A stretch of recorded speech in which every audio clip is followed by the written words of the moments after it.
მაშასე ხვალინდელი ცხელი დღის წინ ბოლო ინტერვიუ ჩვენს ეთერში კიდევ ერთხელ ვიტყვი სამწუხაროდ დავით ნარმანიამ ქართული ოცნების კანდიდატმა დღევანდელ ეთერში მონაწილეობაზე უარი განაცხადა. პირობა ჩვენ არ დაგვირღვევია და ვინაიდან ეთერი ჰქონდა უკვე შეთავაზებული ორივე კანდიდატისთვის დღევანდელ გადაცემას დაასრულებს სწორედ ნიკა მელიას. აღაუმშვიდობის კიდევ ერთხელ ბატონო ნიკა. ძალიან ბევრი კითხვა, რომელზეც თქვენ უკვე გაეცით პასუხი თქვენს დაპირებებზე დაუშვათ ის რაც კლიპებიდან იცის მაყურებელმა, ის რაც იცის თქვენი არაერთი საეთერო გამოსვლიდან. მე მინდა რამდენიმე პოლიტიკურად საინტერესო შეკითხვის პასუხი მოვისმინო თქვენგან. პირველ რიგში, რას ნიშნავდა თქვენს მიერ გაკეთებული ეს არ იყო განცხადება, რაღაც ერთგვარი დიალოგი შედგა იმ ნეიტრალური დებატების შემდეგ თქვენსა და დავით ნარმანიას შორის, სადაც თქვენ მას დაუსვით ასეთი შეკითხვა. რამდენი წელია რაც თბილისში ცხოვრობ? რას ნიშნავს ანუ ადამიანი თუ იგი არ არის თბილისელი, თუ იგი ბევრი წელი არ არის რაც თბილისში ცხოვრობს, მას არ აქვს იმის უფლება რომ კენჭი იყაროს თუნდაც დედაქალაქის ლიდერობაზე? რა თქმა უნდა, ეს არ არის ის, რაც მე ვიგულისხმე. არაერთხელ პრაქტიკულად არ ყოფილა არც ერთი საეთერო გადაცემა ამ კამპანიის ხელობისა, როდესაც ეს კითხვა ჩვენთვის არ დაუსვამთ. მე რაც ვთქვი გუშინ წინ თუ არ ვშტებით, დღესაც იგივეს გავემეორებ. მე ვერ ხედავ ვერანაირ პრობლემას თბილისელობაში და არათბილისელობაში. მე ვხედავ პრობლემას რამდენად იცნობს ესა თუ ის ადამიანი და ამ შემთხვევაში კანდიდატი თბილისის პრობლემატიკას. და ჩემის აზრით არათუ გათავისებული და გათვითცნობიერებული არ აქვს ეს ჩემი მოსაზრებაა და რო არ თქვა ეს მაშინ არ ვიქნები გულწრფელი. არამედ არ ესმის უბრალოდ თბილისის პრობლემატიკა და ჩემი აზრი არის რომ უნარიც უკეთესეს იმედს ტოვებს რომ დამოუკიდებელი გადაწყვეტილება მიიღოს მან დედაქალაქში სადაც ქვეყნის მოსახლეობის მესამედი ცხოვრობს. ჩემის აზრით ვის თუ არა დედაქალაქის მერს უნდა კონდეს დამოუკიდებლობის ხარისხი მაღალი და სწორედ ეს ვიგულისხმე მე. რაც შეეხება ჩიტაძეს ქუჩას, ეს რეპლიკა წამოვიდა იქიდან, რომ მან ჩემ და გასაკვირად უბრალოდ ჩემი საცხოვრებელი უბნის საარჩევნო შემაჯამებელი ოქმი წარმომიდგინა, მათ შემდეგ რაც ერთ-ერთმა ჟურნალისტმა დასვა კითხვა თუ რამდენი ხმა ავიღე მე ჩემს საარჩევნო უბანზე და სრულად ორგანიზებულად სინქრონში მან წარმომიდგინა ის შემაჯამებელი ოქმი და ნიშნის მოგებით მითხრა 19 ხმით მე დაგამარცხე შენს უბანზე, რომელიც იმყოფება და მდებარეობს ჩიტაძეს ქუჩაზე. და მე მას ვუთხარი რომ რეალურად წარმოუდგენელია თქვენ ვწოდნოდათ ეხლა მე-6 უბანი და წარმოუდგენელია რომ ვწოდნოთ რომ მე-6 უბანი არის ჩიტაძეს ქუჩაზე. იმიტომ რომ ეს ვიღაცამ გადმოგცათ და დაგიწერათ რომ აი ეს წარმოგედგინათ ღია ეთერში. ეს იყო და რა თქმა უნდა, არავინ არაფერს არ გიწერთ, დაუშვათ იგივე პარტიიდან, არავინ არაფერს არ გიწერდათ, არავინ არ უსვამდა ხათქენი თავარი მსჯები რა უნდა ყოფილიყო. ჩემის აზრით ის რაც მან შემაჯამებელი ოქმთან დაკავშირებით გააკეთა, მსგავსი რაიმე წინასწარი მომზადებული ასე ვთქვათ ფანდი, ვილად რომ ვთქვათ, ნამდვილად არ ყოფილა არასოდეს, რა თქმა უნდა არის მსჯელობა, არის პოლემიკა, მაგრამ საბოლოო სიტყვა ვიც მე მიცნობს ის ადვილად დამეთანხმება არის ჩემზე ვინაიდან დედაქალაქის მერობის კანდიდატი როდესაც ხარ და გააქვს პრეტენზია მე ვთვლი რომ აბსოლუტურად დამოუკიდებელი ვარ ნამდვილად. ეხლა მე ვუმნებოდი ხშირად რომ და ეს მუსირებდა საზოგადოებაში რომ აი გიგი უგულავას ხოლგის ქვეშ იქნება, გიგი უგულავას ხოლგის ქვეშ იქნება. ნუ იმ ხალხმაც ალბათ დაიჯერა ეხლა იმდენი ისაუბრეს რომ ეს ადამიანი წინასწარ პარტიულობაში არის ეხლა. თუმცა ვფიქრობ რომ ამ თვალსაზრისით ჩვენ შორის არის ძალიან დიდი სხვაობა. თქვენსა და ნარმანიას შორის. ჩემსა და ჩემს ოპონენტს შორის. კიდევ ერთხელ ხალხს ვუსვამ, ეს არის ჩემი მოსაზრება და მე რომ ეს მოსაზრება ჩემს ამომრჩეველს, თბილისელებს, თვითონ თბილისელებს არ ვუთხა და არ გავაცნო, ვიქნები ასე ვთქვათ, არაგულწრფელი. მე ვფიქრობ რომ თუნდაც აი დებატები, როდესაც იმართებოდა, მე განსთამჩებოდა რომ იგი არა თბილისის საზოგადოებას ესაუბრებოდა, არამედ ერთ ადამიანს ესაუბრებოდა და ყველაზე მნიშვნელოვანი რა არის ანუ ამაზე აკეთებს მინიშნება? ჩემი განცდა შევაბიჭირება ასეთია და მომიტევოს მის მხარდაჭერება მე მგონი ჩემი ასე ვთქვათ სუბიექტური აზრის გავრცელების საშუალება. და თბილისის მერს რაც შეეხება, იცით აი ბატონი ჯანსუღი საუბრობდა და ერთ-ერთ მის პათოს ბოლოს ვეთანხმები პირველს ნამდვილად არა ბატონი ჯანსუღი ოჯახის ახლობელია მამას მეგობარია, მაგრამ მინდა დავეთანხმო იმ ნაწილში, რომ თბილისის მერი მართა სიყვარულს უნდა ასხივებდეს და ჩემი აზრით არა მხოლოდ სოციალური და ინფრასტრუქტურული პროექტებიან, თავარ ეს ისედაც ჩვენი ამოცანა არის და ნებისმიერი მერის, ხო? სანამ ქალაქი არსებობს, იქამდე პრობლემები ყოველთვის იქნება. მაგრამ უმთავრესი ფუნქცია დედაქალაქის მერს უნდა კონდეს შემდეგი შესასრულებელი, რომ დაპირისპირებულ საზოგადოებრივ ჯგუფებს შორის ერთგვარი ხიდის ფუნქცია შეასრულოს. რა უყოთ იმ კადრებს და სურათებს, რომელიც ვრცელდება სოციალურ მედიაში, მე მაინტერესებს ადრე დაგისვით ეს შეკითხვა და დღეს არჩევნების მეორე ტურამდე რამდენიმე საათით ადრე კიდევ რო დაგისვათ. ეს ნამდვილად თქვენ ხართ იმ დუბლინ კითხელში, რომელიც არის სურათები, რომელიც ვრცელდება იგივე 7 ნოემბერზე 26 მაისზე. თუ ეს არის ფოტოშოპი, მაინტერესებს პატივს გცემთ და ახლა დავსვით გიპასუხებთ. თუმცა ეს სურათია, როდესაც ავტოჯორბენაძეს რო ხელკეტით მისდევს სამწუხაროდ 7 ნოემბერს, თუ გაკეთდა ფოტოშოპი და სხვათა შორის მეორე ტურის დადგომასთანავე ისეთი ბინძური PR კამპანია წამოიწყო სამწუხაროდ ცენტრალურ არა მხოლოდ მე, ნუ კარგით მე დამაბრალეს ზონდერობა დამაბრალეს ის რომ გაუპატიურებაში ვიყავი ბრალდებული დამაბრალეს ის რომ 94 წელს დავაყაჩაღე ქალბატონი ვინმე მელსი გოცირიძე როდესაც 14 წლის ვიყავი და ამით არ შემოვიფარგლენ და ბოლოს უბრალოდ მიდგნენ ხა ოჯახის წევრებს და ნუ უკვე მამას დააბრალეს შეკვეთილი სტატიით თითქოს 90-იან წლებში ის ადამიანების ორგანოებით ვაჭრობდა იცით ეს სამწუხაროა და კიდევ ერთხელ ვამბობ რომ ყველაფერი ის ცუდი რაც წინა წლებში არსებობდა ერთი კი არა ვითარდება წარმატებით ძალიან ბევრი ამას დღეს უკვე ხედავს ძალიან ბევრი ჯერ კიდევ ამას ვერ ხედავს მაგრამ მე არ მინდა ვიხილო ის პერიოდი როდესაც ის მეორე ნაწილი ძალიან ბევრი ადამიანებისა დაინახავენ და გვიანი არ იყოს და ის კარგი რაც იყო წინა წლებში აი ეს შეჩერდა აბსოლუტურად. ბატონიკა, რისი იმედი გაქვთ ხვალ?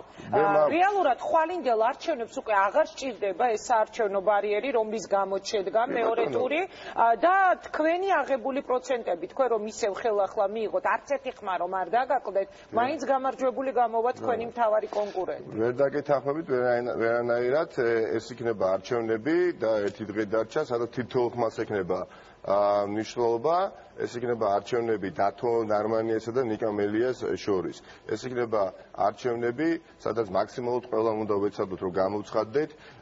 მე მოუწოდებ თბილისელებს, ეხა ბოლო დღეებია აქტიურად, ასე ვთქვათ, გაიფანტა ეს ჭორი, რომ თითქოს აზრი არა აქვს მის არჩევნებზე მაინც გააყალბებენ, მაინც ცენტრალური ხელისუფლების კანდიდატს გაამარჯვებიებენ. არავითარ შემთხვევაში ჩვენ ვართ ძალიან მობილიზებულები. გაცილებით მეტი ყურადღებით ვიქნებით თითო საარჩევნო უბანზე, თითო ხმას დავიცავთ და მიმაჩნია ეს არის არჩევნები, სადაც ელემენტარული არჩევანი უნდა გაკეთდეს. ან უნდა გაკეთდეს არჩევანი განვითარების სასარგებლოდ, ან რეალურად იმ სტაგნაციის სადაც აღმოჩნდა. ეს თუმცა პრემიერ-მინისტრმა თქვა, რომ თუ თქვენ გნებავთ საბოტაჟი, მაშინ ხმა უნდა მისცეთ მელიას და თუ გნებავთ განვითარება, მაშინ იცით რა მეკვეს, არ მინდოდა ამის თქვა და ისე ჩავამთავრე ტელეკამპანია, რომ ვთვლიდი რომ ამაზე საუბარი არ ღირდა და ვინც თუ არა ბატონი ღარიბაშვილის მიკვირს მე ჯერ კიდევ იუსტიციის სამინისტროში ახალი წამოსული ვიყავი იუსტიციის სამინისტროდან, როდესაც ქართული ოცნების ერთ-ერთმა მაღალ ჩინოსანმა ადამიანმა ერთ-ერთმა გავლენიანმა თანამდებობის პირმა ბატონი ბიძინა ივანიშვილის ასე ვთქვათ მესიჯი გადმომცა, ჩვენ ვისაუბრეთ დაახლოებით 3 საათის განმავლობაში და შემოთავაზა თანამშრომლობა მათი გუნდის წევრობა ადამიანურად ეხლა მე მადლობა გადაუხადე მაგრამ ივანიშვილმა გამოგიგზავნათ ჩვენივათ იცის ირაკლი ღარიბაშვილი რატომ თვითონ ღარიბაშვილი ხომ არ იყო ეს ირაკლი ღარიბაშვილს არ ვიცნობდი და არც ეხლა ვიცი მაგრამ ჩვენივათ იცის ეს ირაკლი ღარიბაშვილმა როდესაც ამ წინადადებას მე თავაზობდი და თანამშრომლობის ხელს მიწვდიდი ხო მაშინ სანამ გამგებლად სხვადასხვა გამგებლად უკვე ახალი დანიშნული ვიყავი და მას შემდეგ რაც უბრალოდ განვაცხადე რომ მართლაც არ მაქვს რწმენა იმის უკეთესი ხვალინდელი დღის იმ გუნდთან ერთად რომელიც დღეს არის ცენტრალურ ხელისუფლებაში და რა თქმა უნდა ავირჩიე ის ეკლიანი გზა და წარმოვადგენ კანდიდატს იმ პოლიტიკური გაერთიანებით და ვის მიმართაც ბევრი კითხვა არსებობს მაგრამ ამავე დროს რა თქმა უნდა არ შეიძლება დავიწყება იმ ბევრი კარგის რაც იყო თორე ბევრი შეცდომა და განაშაულებრივი შეცდომაც რო არსებობდა რა თქმა უნდა მაგრამ ამ წელიწად 8 თვეშიც იგივე ვხედავ მე და სწორედ აი ეს მაშინებს რომ ერთხელ და სამუდამოდ ეს დაპირისპირება ქიშბობა უნდა დამთავრდეს. მე ჯერ კიდევ ბავშვი ვიყავი, აღარ მახსოვს, აი დღეს ბავშვების მეგობრებთან ერთად საუბრობდით და გავიხსენე 8 წლის ვიყავ თუ 9 წლის კანცელარიის შენობასთან, ცეკას შენობას ეძახდნენ. ბურთით ხელში ვიყავი, მახსოვს, ხედავდი როგორ მისდევდნენ ქალბატონები და ბატონები. ჩასაქოლად პრაქტიკულად თუ არ ვცდები ელდა შენგელაია იყო და თუ არ ვცდები ნოდა ნათაძე იყო. აი ჯერ კიდევ ჩემი ცნობიერება ყალიბდებოდა, ხო? იმის შემდეგ ერთ წრეზე ტრიალს გავს ეს მთელი ჩემი ცხოვრება და რა თქმა უნდა ის რომ გიგანტური ნაბიჯი გადაიდგა, ხა რომ საუბრობენ კრიტიკულად, წინასწარ სამართლიანად საუბრობენ, ხო? მაგრამ მე ადამიანს დაუჯერებ ამ სამართლიან კრიტიკაში, მაშინ, როდესაც კარგსაც გაუსმენს, ხას? არ შეიძლება მხოლოდ ბნელ ფერებში წამოვაჩინოთ და აი ხა ეს ბუკლეტი. თქვენ გინდათ თუ არ გინდათ იმ წლებზე იმ გაზ არა მე აღარ ვაპირებ ეხლა ამ კითხვების დასმას საეთეროდ რო არ მოგცემს იმის საშუალებას, მაგრამ იმ წლებზე რომელზეც პრეტენზია აქვს ნაციონალური მოძრაობის მიმართ, ბუნებრივია რომ მათ კანდიდატთანაც ეკნებათ, ხო? რაც არ უნდა თქვენ თქვათ რომ თქვენ 2007 წელს იყავით დაუშვათ მიტინგებზე, ლევან გაჩეჩილაძის მიტინგებზე, იდექით იპოდრომზე, აპროტესტე, რაც არ უნდა თქვათ ის რომ თქვენ ხართ კანდიდატი ამ კითხვებზე მე არ გავურბივარ. პასუხისმგებლობის ჩემთვის კომფორტის მომანიჭებელი იქნებოდა დღეს გარიყავი იქ, სადაც ქართული ოცნება არის და ბევრი წლების განმავლობაში რომ იყვნენ ნაციონალურ მოძრაობასთან, მე 2012 წლის შემდეგ გავიცანი ნაციონალურ მოძრაობის რეალურად ან პოსტარჩევნები წარმომადგენლები ხელით ჩამორთმევის დონეზე წავიცნობდი 99%. ხო, ვიყავი ჩვეულებრივი ტექნოკრატი ადამიანი იუსტიციის სამინისტროში. მე რომ ჩემი პირადი კომფორტი მზდომებოდა, ვიქნებოდი იქ, სადაც ბევრი არის, მაგრამ მიმაჩნია რომ რეალურად ქართული დემოკრატიის განვითარებისათვის მნიშვნელოვანი არის რომ ხელისუფლება რომელიც იყოს, მე კი არ მინდა, თქვენ კი არ უნდა გინდოდეთ, ქვეყანას უნდა ინდოდეს, იყო ხელისუფლებაში, გადავა ოპოზიციაში, ეს პოლიტიკური გაერთიანება დაარჩეს, პოლიტიკური გაერთიანება დადეთუგა მოbrunდეს, იმიტომ რომ მას კი არ ჭირდება ეს, ქვეყანას ჭირდება. არ შეიძლება აი ამ დაფშუღლით და ბოღმით ურთიერთობა თბილისი იმსახურებს გაცილებით მეტი საქმის კეთებას, მეტი სიყვარულით და მე ვფიქრობ, რომ ეს უნარი აუცილებლად გამოსაყენებელი და ეს სურვილი მაქვს ძალიან დიდი. რამდენად იმოქმედებს, როგორ ფიქრობთ თქვენ საარჩევნო შედეგზე გიგი უგულავას დაპატიმრება? ის რომ საარჩევნო შტაბის ხელმძღვანელი არის დაპატიმრებული. ან იქონიებს თუ არა ეს გავლენას იმ ხმებზე, რომელსაც თქვენ ელოდებით? ესეც მარტივი, ასე თქვათ, ფანდი იყო სამწუხაროდ მეორე ტურმა პროვოცირება მოახდინა იუგულავას დაკავების კუთხით საუბრობ. მე დარწმუნებული ვარ, რომ არა მეორე ტური იგი არ იქნებოდა წინასწარ პატიმრობაში მოთავსებული. ემოციურად რა თქმა უნდა ძალიან მძიმე არის, როდესაც იცი რომ ეს იყო პოლიტიკური დაკავება და აქტი. ეხლა ბატონი ჯანსუღი რო საუბრობდა, მართლა ძალიან დიდ პატივს ვცემ, სასამართლოზე აპელირებდა იგი, მაგრამ როდესაც მოუწონს არ მოუწონს პოლიტიკოსია იგი, სასამართლოს მივანდოთ და სასამართლო პროცესი ჩატარდეს და დასაკავებელი ადამიანი სასამართლომ უნდა დააკავოს სასამართლო დარბაზიდან და არა აეროპორტში იმ საფარქვეში თითქოს და იგი მიმოვალს აპირებდა. ამიტომ ვფიქრობ რა გავლენას იქონიებს ვერ გეტყვით მიუხედავად ამისა რომ ეს ფაქტი მოხდა, ჩვენ პირიქით გავძლიერდით, მე პირადად გაცილებით მეტი ენერგია მომეცა და სტიმული. ბატონიკა, დარჩებით თუ არა პოლიტიკაში წაგების შემთხვევაში, თუ შეიძლება კონკრეტულად რომ მე ეხლაც არ ვთვლი რომ ვარ პოლიტიკაში, მაგრამ ყოველთვის მე ჩემი პოლიტიკური თანამდებობა არის და მე არაერთხელ მithქვამს მერის თანამდებობა, ვინაიდან იგი არის არჩევითი თანამდებობა, მაგრამ ჩემი ყოველთვის სურვილი იყო და რჩება ასეთი, რომ პოლიტიკა იყოს არა იმ კლასიკური გაგებით პოლიტიკაში, მაგრამ პოლიტიკა რეალურად იმ პროექტების განხორციელების, მაგალითად ტარიფების შემცირების, რაზეც საუბრობ, იმ ესტაკადების შენებლობის, იმ კომუნალური ხარჯების შემცირების, ხო? აი ეს პოლიტიკა, ამაზე მეტი სიამოვნება, ხო მე 2 წლის განმავლობაში ვიმუშავე თათრეთის რაიონის გამგებლად და იმაზე სასიამოვნო პოლიტიკა, რასაც რეალურად განიჭებს ის თანამდებობა, რომელსაც გამგებელი ქვია და თბილისის მერობა არ მგონია იყოს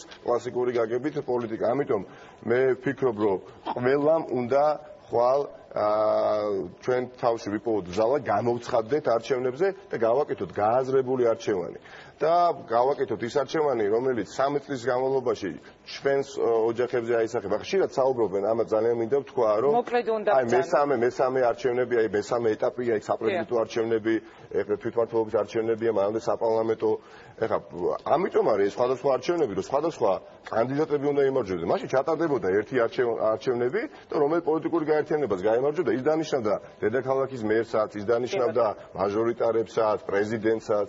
ამიტომ ის რომ არ შეიძლება ოპოზიციური გაერთიანების წარმომადგენელმა გაიმარჯვოს, მე ვფიქრობ, და პირიქით ნორმალ, სანამ ძალთა ბალანსი არ იქნება. მე ვამბობ, რომ დედაქალაქის მერობისა თბილისის შემეჯიბროს მაგალითად ქართული ოცნება ქუთაისთან მიმართებაში. ქუთაისის მერი შემეჯიბროს მე და ნახოთ ვინ უფრო კარგად გააკეთებს. ნახოთ ამისთვის ჯერჯერობით ხვალინდელი არჩევანი უნდა გაკეთდეს თქვენზე და მე მინდა ვიდრე დაგემშვიდობებით კიდევ ერთი კითხვა დაგისვათ.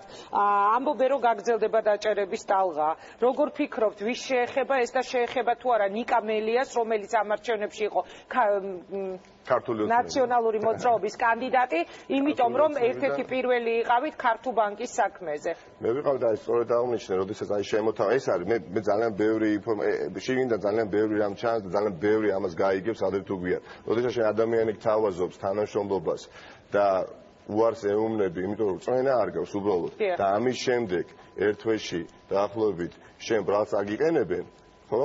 მე ვფიქრობ და ბატონი ბიძინა ივანიშვილის მე შეგახსენებთ მაყურებლებისთვის საინტერესო იქნება ორი კვირის თავზე რაც ეს შემოთავაზება იყო, იგი გამოგზავნდა თქვა რომ რამდენიმე წარმომადგენელი წინა ხელისუფლების შევთავაზეთ თანამშრომლობა და მათ უარი განგვიცხადეს და ეს ნიშნავს იმას რომ ისინი დაუშვათ ხოლო თანამშრომლობა წინა ხელისუფლებას, რაც ნუ აბსოლუტურად გაუგებარი იყო, მაგრამ არაფერი არ არის გამორიცხული, მაგრამ ვფიქრობ ასე ღრმად არ შევა ჩვენი ცენტრალური ხელისუფლება. მიდიხარ თუ არა არჩევნების მეორე ტურზე 11,763 ზარი არის თუ არ ვცდები და აქედან ძალიან დიდი პროცენტი ამბობს რომ 9,000-ზე მეტი ამბობს რომ მიდის. მე მინდა წარმატება გისურვოთ, სამწუხაროა რომ დღეს თქვენი ოპონენტი არ იყო ამ სტუდიაში და დებატები ვერ შედგა. მე თქვენთან დასმული მქონდა პრეზენტაციისას ყველა ის შეკითხვა, რომელიც წესით ისედაც უნდა დამესვა დღეს, მაგრამ ვარჩიეთ რომ ესე უბრალოდ აღარ დაგვერღვია პირობა, რომელიც მივეცით მაყურებელს თუ რომელიმე კანდიდატი იყო და უარს გადაცემაში მონაწილეობაზე, მაშინ იქნებოდა აუცილებლად მეორე კანდიდატი. ერთი წინადადებით შეიძლება, ხო? მე მინდა დიდი მადლობა გადავხადო ყველას, განუჩევად ვის მიცეს პირველ ტურში ხმა თბილისელებს და ვთხოვო რომ გამოცხადდნენ ხვალ არჩევნებზე, ვინაიდან ეს ძალიან მნიშვნელოვანი არჩევნები. მიუხედავად იმისა, მე მომცემენ ხმას, ჩემს კონკურენტს მიცემენ მნიშვნელოვანია რომ გამოცხადდნენ. რაც შეეხება ჩემს ხარდაჭერებს, ნამდვილად მოვუწოდებ ორგანიზებულობისაკენ და არ ვფიქრობ ის, რაზეც აპელირებენ ძალიან ბევრი უკანასკნელი სამის განმავლობაში, თუ აზრი არ აქვს. მისთვის მაინც გაყალბდება, ჩვენ დავიცავთ თითოეულ ხმას, ეს ჭირდება ქვეყნის განვითარებას. და ჩემი გამარჯვებით, კინგა, მე მინდა გავიდეს რაღაცა პერიოდი და თვითონ ქართული ოცნების წარმომადგენლებს, მათ ლიდერებსაც ვათქმევიო, რომ კარგია, რომ ამ ადამიანმა, ამ ახალგაზრდამ გაიმარჯვა, ვინაიდან ხედავ იმ პრობლემებს, სხვაგვარად თუ წარიმართა პროცესები, რა შეიძლება განვითარდეს ამ დედაქალაქში. დიდი მადლობა. წარმატებას გისურვებთ, მაშასე ეს იყო ნიკა მელია. კიდევ ერთხელ ვიტყვი, ძალიან სამწუხაროა რომ დავით ნარმანიამ დღევანდელ ეთერში მონაწილეობა არ ისურვა. მოკლედ დაველოდოთ ხვალინდელ დღეს, ხვალ საბოლოოდ გაირკვევა, ვინ გახდება დედაქალაქის მერი, ასე რომ ხვალ საღამოს უკვე შედეგების შეჯამები ჩვენ ეს გვეცოდინება, ნარმანია თუ მელია. ნახვამდის.